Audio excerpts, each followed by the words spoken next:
Hey guys, आज है day 3 of self improvement journey का।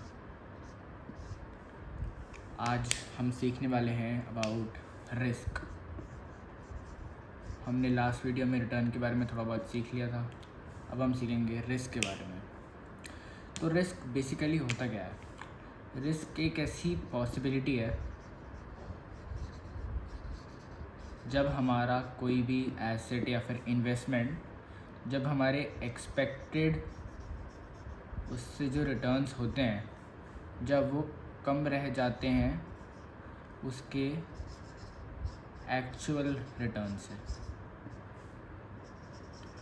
उसको हम बोलते हैं रिस्क। मानो कि जैसे हमने एक्सपेक्टेड, अगर मैंने टाटा के स्टॉक में इन्वेस्ट किया और अगर मुझे लगा कि वो मुझको अच्छा खासा 10% का रिटर्न दे देगा, पर जैसे कोविड-19 आ गया था तो उस टाइम पे तो बहुत ज़्यादा वोलेटिलिटी थी, ऊपर नीचे हुआ सब कुछ, उस वजह से मुझे इतना रिटर्न नहीं मिला, तो उस चीज़ को रिस्क कहते हैं। और रिस्क भी दो टाइप के होते हैं, एक होता है सिस्टमैटिक, एक होता है अनसिस्टमैटिक। दोनों रिस्क के बारे में मैं भी बताऊंगा। फिलहाल इतना समझ लीजिए कि रिस्क एक पॉसिबिलिटी है जब हमारा एक्सपेक्टेड रिटर्न कम रहता है हमारे एक्चुअल रिटर्न से, और जितना ज़्यादा रिस्क होगा, जितना ज़्यादा रिस्क उतना ही ज़्यादा हमारा रिटर्न। ये दोनों के बीच में एक पॉजिटिव रिलेशन है। जितना ज़्यादा रिस्क उतना ही ज़्यादा रिटर्न। समझ गए? फिलहाल के लिए इतना, अभी आगे चलते हैं।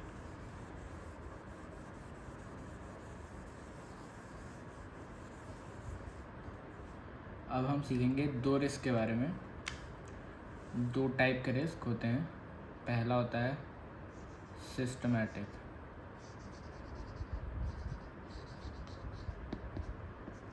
और एक होता है अनसिस्टमैटिक।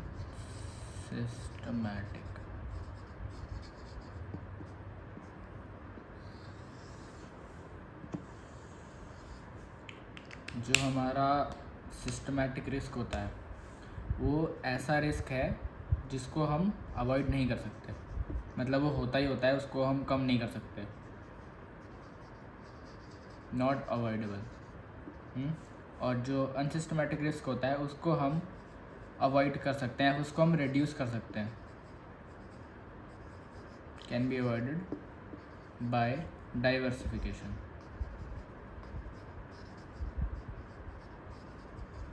डाइवर्सिफिकेशन का मतलब हम अपने पैसे को जब बहुत सारे अलग अलग सोर्सेज में डाल देते हैं उसको हम डाइवर्सिफिकेशन कहते हैं। अंडरस्टूड? और सेकंड पॉइंट, जो सिस्टमैटिक रिस्क होता है वो एक ऐसा रिस्क है जो कि एसोसिएटेड होता है पूरे मार्केट से, एसोसिएटेड विद मार्केट। पूरा जो रिस्क है वो मार्केट के साथ एसोसिएटेड होता है। कि ऐसा जैसे जब कोविड-19 आया, ऐसा नहीं है कि उसने एक पर्टिकुलर इंडस्ट्री या पर्टिकुलर सेक्टर को इफ़ेक्ट किया, उसने पूरे मार्केट को इफ़ेक्ट किया। बहुत ज़्यादा स्टॉक के प्राइसेस डाउन थे, सब एक तरीके से इकोनॉमी रुक सी गई थी। तो वह वो होता है कि जब पूरे मार्केट से रिस्क एसोसिएटेड होता है। उसी के कंपैरिजन में अगर हम अनसिस्टमैटिक रिस्क की बात करें तो वो रिस्क जो कि एक पर्टिकुलर नहीं, एक स्पेसिफिक कंपनी या फिर इंडस्ट्री के साथ जो रिस्क जुड़ा होता है उसको हम अनसिस्टमैटिक रिस्क कहते हैं। मान लो कि जैसे फॉर एग्ज़ाम्पल अभी अगर क्रूड ऑयल के प्राइस बढ़ गए तो उससे जो हमारी आईटी सेक्टर की जितनी भी कंपनीज है उनमें इतना ज़्यादा इफेक्ट नहीं पड़ेगा जितना ज़्यादा इफेक्ट पड़ेगा जो हमारी फुटवेयर कंपनियाँ हैं, क्योंकि जो फुटवेयर कंपनी होती है उसमें क्रूड ऑयल का एक डेरिवेटिव यूज़ होता है। मैं आगे आपको सब समझाऊंगा, अभी बस इतना समझ लीजिए कि अनसिस्टमैटिक रिस्क जो होता है वो एक स्पेसिफिक कंपनी या फिर इंडस्ट्री के साथ एसोसिएटेड होता है। समझ गए? और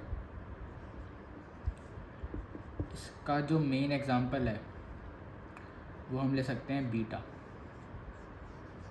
इसके बारे में मैं भी आगे बताऊंगा। बीटा एग्जांपल,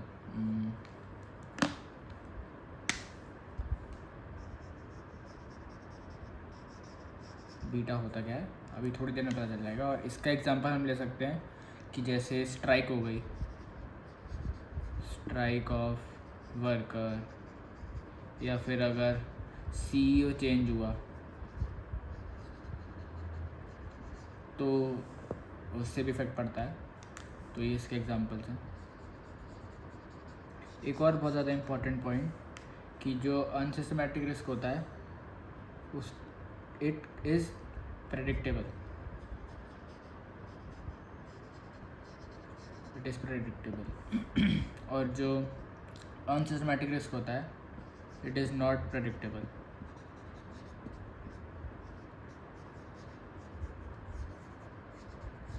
आप मुझे खुद बताओ कि आप ये स्ट्राइक ऑफ वर्कर या फिर सीईओ चेंज है उन सबको कैसे आप पहले से बता सकते हो? वो तो एकदम ही हो जाता है अगर होना होता है तो। सो बेसिकली अगर मैं सम अप करूँ तो सिस्टमैटिक रिस्क वो रिस्क होता है जो कि नॉट अवॉइडेबल होता है और जो कि पूरे मार्केट के साथ एसोसिएटेड होता है और जिसको हम प्रेडिक्ट कर सकते हैं। It can be reasonably predicted to an extent, not fully but it can be okay. और अनसिस्टमैटिक रिस्क होता है which can be avoided by diversification और जो कि एक स्पेसिफिक कंपनी या फिर इंडस्ट्री के साथ एसोसिएटेड होता है और which can not be predictable okay. इतना समझ में आ गया आपको अच्छे से? अब हम लोग एक कॉन्सेप्ट पढ़ेंगे बीटा का जो कि बहुत इम्पोर्टेंट है। Beta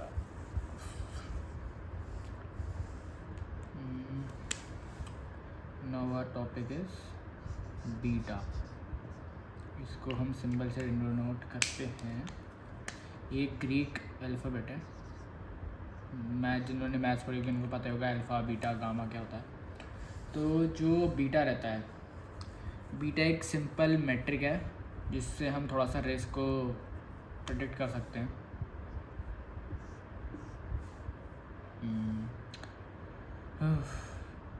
it is a matric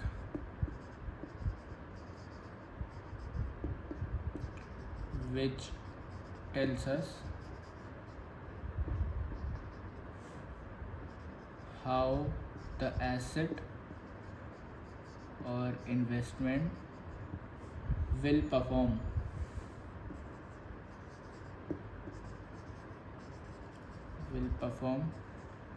relative to the market। अभी इंग्लिश में लिखा है, मैं आपको हिंदी में आसान शब्द में समझाता हूँ। तो बीटा बेसिकली हमें वॉलेटिलिटी समझाता है एक एसेट की कि उसका जो प्राइस है वो मार्केट के कंपैरिजन में कितना ऊपर नीचे होगा। फॉर एग्ज़ाम्पल जैसे हमारी जो ब्लू चिप कंपनियाँ होती हैं जो कि बहुत बड़ी कंपनियाँ होती हैं, उनका जो बीटा है उनका बीटा जनरली 1 के आसपास ही होता है। तो जैसा मार्केट मूव करता है वैसे ही वो भी मूव करती हैं। अगर मार्केट ज़्यादा ऊपर जा रहा है, अगर मार्केट बुलिश है तो वो भी बुलिश मूवमेंट दिखाती हैं। पर उनमें इतना नहीं होता कि अगर जैसे मार्केट 10% से बढ़ा तो वो 20% से या फिर 30% से ऊपर जा रही हैं, ऐसा नहीं होता। वो भी अराउंड 10 या फिर उससे अराउंड ही % से ऊपर जाती हैं। तो बीटा बेसिकली हमें बताता है कि हमारा जो एसेट इन्वेस्टमेंट है वो मार्केट के रिलेटिव या फिर मार्केट के साथ अगर हम उसे कंपेयर करें तो कैसा परफॉर्म कर रहा है।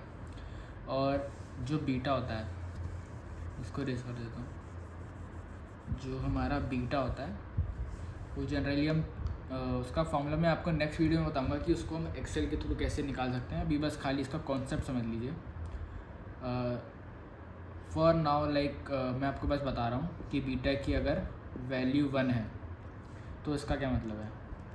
इसका मतलब ये है कि जो हमारा एसेट या फिर इन्वेस्टमेंट है वो जैसा मार्केट जाएगा वो वैसे ही परफॉर्म करेगा। अगर मार्केट ऊपर है तो हमारा इन्वेस्टमेंट भी ऊपर होगा और ऑलमोस्ट सेम ही रहता है, ना ज़्यादा ऊपर ना ज़्यादा नीचे। पर अगर हमारा बीटा जो है वो अगर 1 से ज़्यादा है तो उसकी वॉलेटिलिटी ज़्यादा होगी मार्केट से। अगर मार्केट फॉर एग्जांपल अगर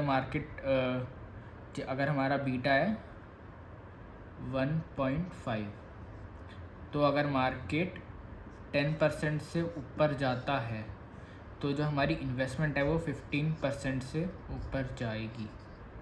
बेसिकली हमें बस उसके बीटा को ROI से मल्टीप्लाई कर दिया है, तो ये वैल्यू मेरे पास आ गई है। इसका मतलब है कि अगर मार्केट 10% से ऊपर जाएगा तो हमारी जो पोर्टफोलियो या फिर इन्वेस्टमेंट है वो 15% से ऊपर जाएगी। अगर मार्केट 10% से नीचे जाएगा तो हमारी जो इन्वेस्टमेंट है वो भी 15% से नीचे जाएगी, ये इसका मतलब है। और अगर हमारा बीटा जो है वो अगर 1 से कम है तो इसका मतलब ये होता है कि अगर मार्केट बेसिकली फॉर एग्जांपल अगर हमारा बीटा 0.7 है, तो अगर मार्केट 10% से ऊपर जाएगा तो हमारी इन्वेस्टमेंट 7% से ऊपर जाएगी, और वाइस वर्सा अगर नीचे जाएगा तो ये भी नीचे जाएगा। ये है। तो आप बीटा का आपको ऐसे यूज़ करना है कि अगर आपका रिस्क लेने की क्षमता या आपकी रिस्क कैपेबिलिटी ज़्यादा है तो आप बीटा 1 से ज़्यादा वाला चूज़ कर सकते हो कि मार्केट का 10% है तो आपका ज़्यादा ही होगा।